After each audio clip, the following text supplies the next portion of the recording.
మన్యంలో మారని తలరాతలు, గుక్కడి నీళ్ల కోసం కన్నీళ్లు. మంచినీళ్లు తాగాలంటే కిలోమీటర్ కొండ దిగి ఎక్కాల్సిందే. అల్లూరి సీతారామరాజు జిల్లా అనంతగిరి మండలం సీడివలస గ్రామంలో మంచినీళ్లు కావాలంటే కిలోమీటర్ మేర కొండ దిగి ఎక్కాల్సిందే. అయినా మంచినీళ్లు దొరుకుతాయనే నమ్మకం లేదు. పశువులు, మనుషులు ఒకే నీళ్లు తాగుతున్నారు. ప్రభుత్వ అధికారులు బోరు తీయించి దాదాపు 2 సంవత్సరాలు గడుస్తున్నా ఇప్పటి వరకు మోటార్ గాని, పైపులు గాని బిగించలేదు. పశువులు తాగే నీళ్లు తాగడం వల్ల విష జ్వరాలు వస్తున్నాయని సీడువలస గ్రామస్తులు చెబుతున్నారు.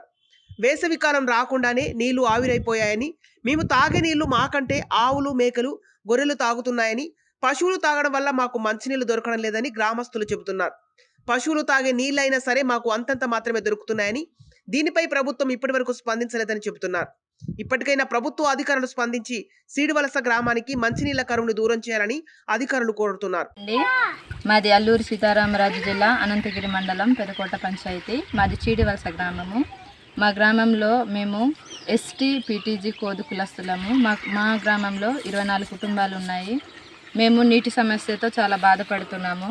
2021లో మాకు బోరు తవ్వేరు, కానీ కుళాయిల కనెక్షన్ మాకు ఇవ్వలేదు. అలాగే ఈ నీరే మళ్ళీ మేము యథావిధిగా ముందు ఎలా అయితే మేము తీసుకున్నామో ఆ యథావిధిగా మేము ఈ నీరే తాగుతున్నాము. ఇక్కడే పశువులు మేము తాగడం ఒక్కటే అయిపోయినందున మేము చాలా అనారోగ్యానికి గురవుతున్నామండి. 10 మందికి జ్వరాలు వస్తే 9 మంది ఖచ్చితంగా మలేరియా, టైఫాయిడ్ అలా ఇబ్బంది పడుతున్నాము. దయచేసి మా నీటి సమస్యను పిఓ గారు, కలెక్టర్ గారు గుర్తించి మాకు మంచినీటిని ఇస్తారని, తవ్విన బోరుని మాకు కుళాయిలు ఇప్పిస్తారని మేము కోరుకుంటున్నామండి. పంచాయతీకి మేము ఫిర్యాదు చేసాము. పంచాయతీ వాళ్ళు తవ్వించారు, కానీ మాకు ఇంకా కుళాయిలు ఇవ్వలేదు, మోటార్ కనెక్షన్ ఇవ్వలేదు. ఇప్పిస్తారని కోరుకుంటున్నాము.